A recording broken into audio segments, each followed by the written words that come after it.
India great batsman Virat कोहली د test format نه د ریټایرمنټ اعلان کړی دی چې زما په خیال باندې د ویرات کوهلی د ټیسټ نه د ریټایر کېدو دا ټایم نه د ویرات کوهلی په ټیسټ کرکټ کې لا 3 کاله او ټي 20 نه خو ویرات کوهلی الریډي د ریټایرمنټ اعلان کړو مخکې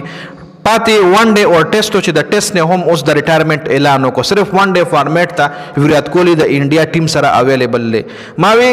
पहला वो T20 ने दे रिटायरमेंट आखिरी बिया वो वन डे आखिरी और टेस्ट के बदले डेढ़ टाइम इंडिया टीम के पाती की खो विराट कोहली अचानक द टेस्ट ना द रिटायरमेंट ऐलान करे दा वक्त द विराट कोहली उम्र चिकम दे द क्रिकेट कैरियर दागा चिकम क्रिकेट प्रोफाइल ले दागे लिहाज सरा 36 साल द विराट कोहली उम्र 36 साल एज के दागा फिटनेस का शरीता सो उकतो नो डेढ़ ख खिलाड़ियों सरा दागा फिटनेस मुकाबला कई डेढ़ यंग खिलाड़ियों सरा पर फिटनेस के मुकाबला कोले शी विराट कोहली ने विराट कोहली द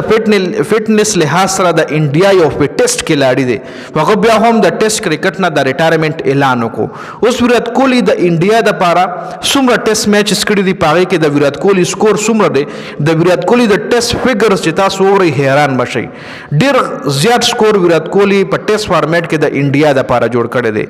विराट कोहली द इंडिया द पारा पर टेस्ट फॉर्मेट के 300 सोरी 123 मैचों कड़ी दी यो सल 23 मैचों विराट कोहली पर टेस्ट की कड़ी दी द इंडिया तरफ पाए कि 123 मैचों के 210 इनिंग्स को द विराट कोहली बैटिंग रागले थे मतलब टेस्ट 210 जला विराट कोहली पर टेस्ट फॉर्मेट की बैटिंग करे थे 123 मैचों शू नो दा टोटल का चरिता सो उगो रही नो दा 246 दिन नाराजी लका पयो टेस्ट मैच की बैट्समैन 2 जला बैटिंग कई नो 123 मैचों के 246 जला द विराट कोहली बैटिंग रात लो खुद की बस मैचों की विराट कोहली बैटिंग नवी कड़ी सके बद विराट कोहली बैटिंग नवी रागली नो 210 इनिंग्सों ने चिकम दे विराट कोहली पर टेस्ट फॉर्मेट के द इंडिया तरफ ही कड़ी दी पर दागा 210 इनिंग्सों की विराट कोहली 9230 रन ने जुड़ कड़ी दी पर 16608 बालों बांधे मतलब 50 प्लस एवरेज दे विराट 50 प्लस स्ट्राइक रेट थे 50 90 strike rate sir Virat Kohli पर टेस्ट फॉर्मेट के द इंडिया द पारा बैटिंग कर दे highest score the Virat Kohli पर टेस्ट फॉर्मेट के 254 दे एवरेज 46 थे हर मैच की द विराट कोहली स्कोर 46 रन जुना दी जी स्ट्राइक रेट 55 रहता सो लमवी 50 number they know 55 strike rate sir batting करे दियार लजल दे नट आउट पाते शवे दे फोरी चिकम दी दे 1027 फोरी दी पर टेस्ट मैचों की शकीद देर शकीद पर टेस्ट मैचों की वखली दी 15 जल दे पर 0 रन जुनो बांधे पर टेस्ट फॉर्मेट की आउट शवे दे 31 द 50 दी पर टेस्ट फॉर्मेट की और दिर्श द सेंचुरियां दी पर टेस्ट फॉर्मेट की 31 50 और दिर्श यानी 30 सेंचुरियां दी 200 रन द पर टेस्ट फॉर्मेट की उवज अलकड़ी दी और 300 रन द पर टेस्ट फॉर्मेट की नदी कड़ी 200 प्लस रन विराट कोहली पर टेस्ट फॉर्मेट के द इंडिया तरफ ही उवज अलकड़ी 200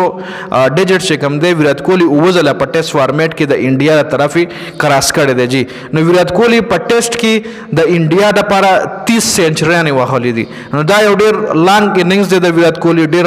फिगर्स दे द विराट कोहली पर टेस्ट फॉर्मेट के द इंडिया द पारा और रातलुन के 3 का चरीदारा पाकिस्तान वे द विराट कोहली का ना या द के द पाकिस्तान माइंड सेट वे नोता शुएब मलिक को गोली दा 43 साल उम्र दे او هغه او د ویرات کوهلی فټنس کې بخیر ډیر زیات فرق نه وي خو په پرفارمنس کې د ویرات کوهلی او د شعیب ملک د زمک کې اسمان فرق ته کو شعیب ملک له توسم ویرا د پاکستان T20 ټیم کې شاملوم بالکل انکار دل نه کوي کو شعیب ملک له توسم ویرا د پاکستان ون ډے ټیم کې رستازه جوړي کې بالکل دل انکار نه کوي کو شعیب ملک له توسم ویچ راځه د پاکستان ټیسټ ټیم کې رستازه جوړي کې بالکل دل انکار نه کوي او بل طرف ته ویرات کوهلی په دومره کم میچ کې چې ډیر خفام کې مطلب تیر شوی سیریزونو کې د ویرات کوهلی هغه رنګ پرفارمنس نه دراغله خو بیا هم دومره خراب پلیئر نو چې د ریټایرمنٹ واغشتلو لکه ان ایکسپیکټډ کار چې کم دی هغه ویرات کوهلی کو داسې بده اچانک سو په خبرم نو ډایرکټ په د ون ډے نام د ریټایرمنٹ اعلان کړی وی جی خیر 2027 چې کم ون ډے ورلد کپ ته پاره کې به ویرات کوهلی وی زما خیال هغه نه پس ک بیا ریټایرمنٹ اعلان کوي خو خیر د ویرات کوهلی حواله سره داسې معلومات در سره مې شریک کول تاسو دی حواله سره لري کمنټ لازمي وکړئ